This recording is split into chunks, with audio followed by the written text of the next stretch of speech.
Hello, everyone. My name is James L. Carr Jr., candidate for the U.S. Senate. Today, it is my pleasure and honor to welcome Mr. Woodie Daniels and Mr. Gene Winchester, if he can join, our Fourth Ward Barbershop. Mr. Woodie, thanks for being here. You're welcome. My pleasure. Awesome. Now, it's important to me to talk with Okay. entrepreneurs like yourself because I believe you represent what it means to take control of your life. And I think that that is something that empowers individuals I think that's something that we need to do in our society is empower people to look at their lives, take control of it, to be the best version of themselves. So with that in mind, again, thank you. And we'll get started here. All right. So please tell me a little bit about yourself. Well, I'm Woodie Daniels, senior. I've been married for 30 years. I have 3 lovely kids, 2 girls and a boy. I have 7 grandkids, I believe, and about 4 great grandkids. I've been in this business for about 30 years. I love the Lord. I'm a Christian. I'm a member of St. Paul Baptist Church, and that's about it right now. Okay. Okay, cool. Well, tell me a little bit about your business. Well, we started this business back in 94, 95, and we've been shop owners for about 25 or 26 of the 30 years that I've been in this business. We started it a long time ago and just decided that, hey, this is what I wanted to do. You know, I was tired of getting up worrying about I wouldn't have a job the next day. And I realized, well, you got to get a skill, learn a skill, and you create your own freedom, create your own paycheck. You know, and that was my way of getting started. You know, I had to motivate myself. Say, this is what I want to do. I'm tired of going to work for somebody. I got to get up and try to do it for myself. Okay, awesome. So that gets into the motivation behind starting the business. So now, how does this business actually represent you on a personal level? Well, I'm a people person. You know, I like people. I like delegating stuff with, having conversation with people. You know, people sit in my chair, and they have all kind of questions. You'd be surprised at people that want to sit in your chair that need some answers in life. You know, kids, grown folks, women, young ladies. I mean, a barber has a very, very personal relationship with people that sit in their chair. You know, from the babies all the way up to the grown men, politicians, teachers, lawyers, doctors. I mean, we contact a whole lot of people, man, that you really, really got to be on your toes and know what you're talking about most of the time. Right. And so now, from a family standpoint, how does this business represent you as a family man and sort of the legacy with your children? Well, as a family man, my main goal when I first started this business was to try to leave a legacy for my kids. My son is right now a barber of I think 16 years. My business partner, Gene Winchester, his son, Bishop Winchester, has been in the business for about 10 years. So we have both of our sons here that's going to take on this legacy.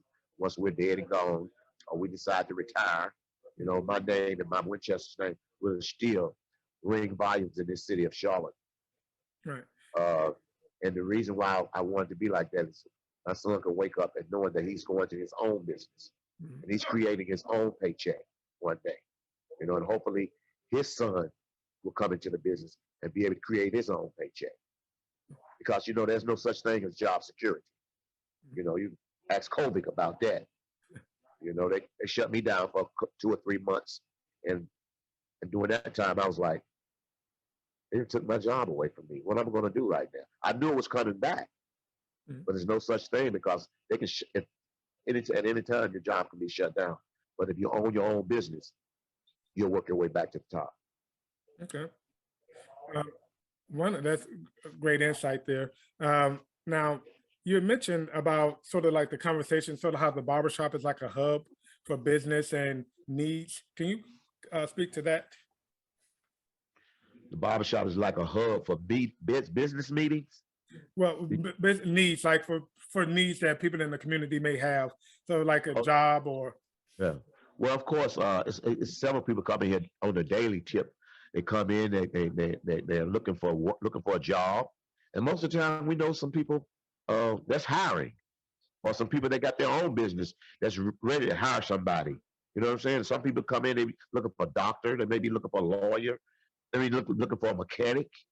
You know, looking for any kind of work, and most of the time we hear stuff like this. You know, and we can lead them to the right place in most cases.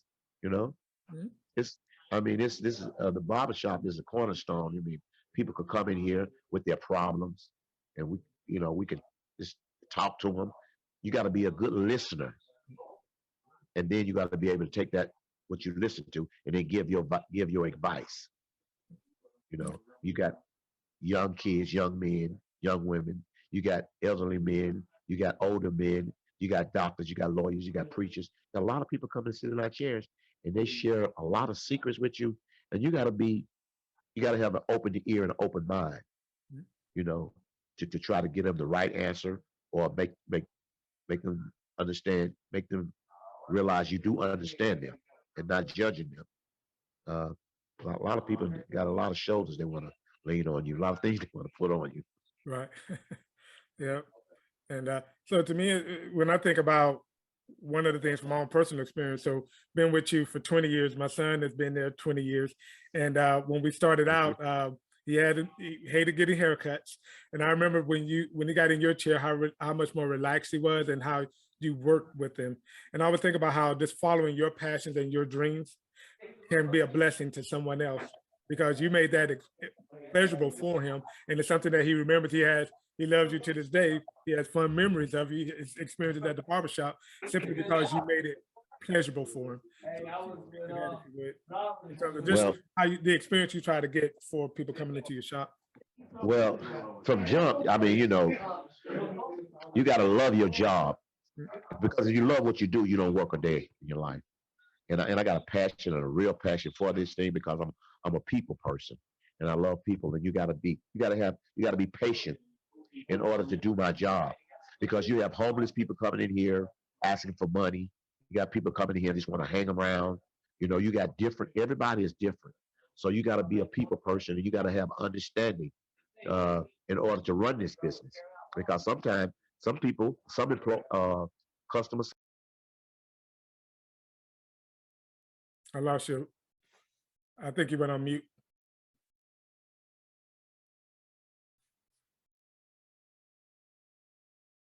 you got to be able to calm them down. Mm. So it's a task every day, all day that you're in here. You got to be on your toes, man. Yeah. Yeah. So one of the things I like about the barbershop is the spirited debates that can go on. And so when you talk about being on top of your job, I know, obviously everybody can come in, you can get into some arguments on sports, politics, whatever is going on in the world. Uh, And, when you kind of look at this is veering a little bit into politics, but when you look at the political environment, how do you feel that the barbershop is able to manage conflict of opinions? well, it's like this in the barbershop. Like you say, manage conflicts of the opinions. Everybody got that an opinion. So you just try to stay in your lane when you're dealing with politics or religion. You just try to stay in your lane and get a best answer and the best advice as you can. I mean, if I feel one way, you feel another way. Just because you feel one way and I feel another way doesn't make me right. It doesn't make you wrong. Doesn't make me wrong. Doesn't make you right. But we all have our own opinion, and we all can come to an agreement. And just keep it that way, because if you're in an environment, like they say, some things can get heated, but it's all in the barbershop. Right. You feel me? So Yes, what goes on in the barbershop stays in the barbershop. You know, exactly. nobody gets to the point to where it's too serious to where you get mad and get an attitude, because they understand if you've been coming here 15 to 20 years, you understand it's just a barbershop. You leave Mhm. out that door, it stays in here. Right. That's awesome. Because I think that is the contrast with politics, is that you haven't developed relationships. So it's easy to say things because you think I've said it now, I can escape from it. the escape Right, of right. what I just said. Exactly, exactly. So that's good stuff there. So what are the future plans for your business? Well, our future plans for now, I'm 66 years old, and I got 5 more years that I really, really want to do this full time. But my future for the business is really to my son and my business partner, his son, to carry it on, and maybe my son's sons, and my business partner's son, if he has some sons, maybe they could carry on this legacy Mhm. and learn to love it, learn your craft. Being a barber, you got to really, really learn your craft. Right. Let them to love what they do and learn what they do so they can be good at it. Mhm. And run a professional business. Right. I want my name to live on. I Mhm. want what I started to live on. You know, uh, and I think we got two fine young men that's Yeah. coming behind us that we have trained real, real well. Mhm. We have good gentlemen and nice young men, and I think we're going to be okay I do too. because I think we're going to be in good hands with my son, my business partner, and his son, because we have led and trying to lead them the right way. Mhm. Yep, and I can vouch for that. Yes, done a great job. um, all right, so now we're going to veer off a little bit into politics, not too deep here. So, do you believe that government helps, hurts, or has no influence on your business? I would say more like helps because it's one thing about owning a barber shop or owning a business like this right here. The government don't have a whole lot of pull. They can't really tell you what to do and what not to do. And so I mean the barber association, they got rules and regulations. But as far as politics and all that, they don't have any they don't have a strong hold on what we do. Mhm. You see what I'm saying? Mhm. They can't come in here and dictate what we do and how we run our business and all that. Mhm. That's the freedom that you have when you really a barber stylist or owning your own business. Well, as far as a barber shop goes, the freedom that we have is just what it is. It's freedom. You Right. know, nobody comes in here and tell us when we open up and when we close, Mhm. or how many people could be in here at one time, except for COVID. Mhm. You know, uh, it's just the bar association that had the rules and regulations, and we just abide by them. It's not governed by the governor Right. and the politics. Mhm. They come in here and tell us their problems and want us to vote for them and ask us questions on what they think about this. But as far as the politics, it has no bearing on how I run my business. Okay. You know, Okay. Cool. So the now, politics. okay. Go ahead. Oh, I was going to say now, if I'm elected, what policies would you want me to advocate for? uh, I mean, basically policies of like when people get a criminal record and stuff like that, Mhm. uh, they could get a second chance. Mhm.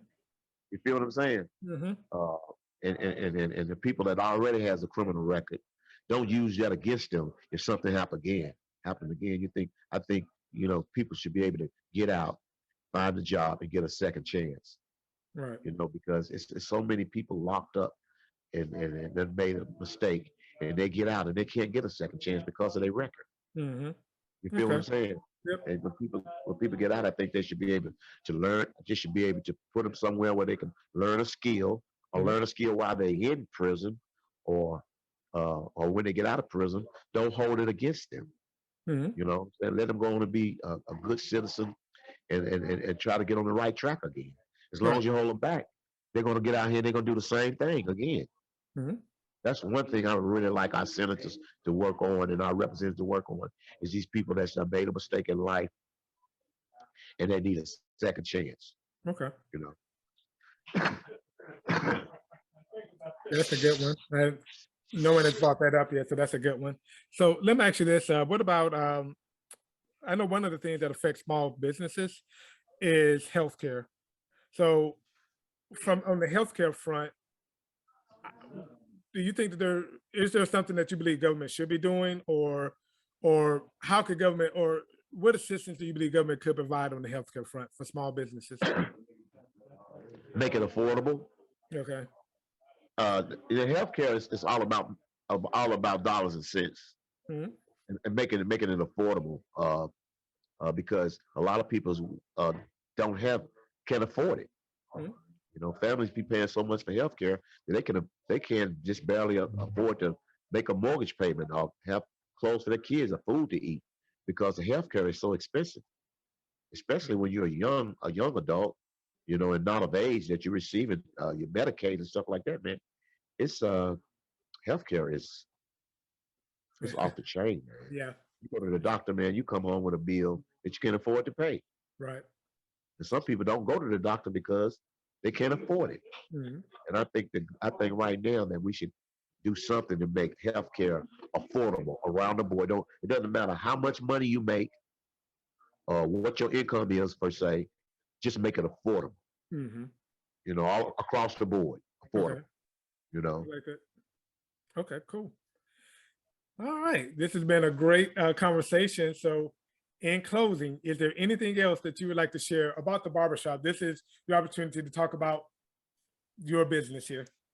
well, one thing I would say is number one, me and my business partner, we appreciate all the years that customers have came and help us grow our business. Um, the kids, the grown-ups, the doctors, the lawyers, the preachers, the politicians. We appreciate because if not for you, we wouldn't be here and we wouldn't have been established for over 30 years. So I'd like to say thank you. And I want to just continue to grow in this business and continue to be a good person, a good barber, a good father, and a good husband, and a good Christian. And we appreciate everything that all the customers have done for us for over 30 years. Me and my business partner, Gene That is Winchester. awesome. Awesome. And I'll see you next week. So awesome. Yeah. All right, my Well, brother. hey man, Take care. thank you so much for this opportunity. Thank you and God bless. God bless you. All right, thank you. Thank Now. you. Bye. All right. All right.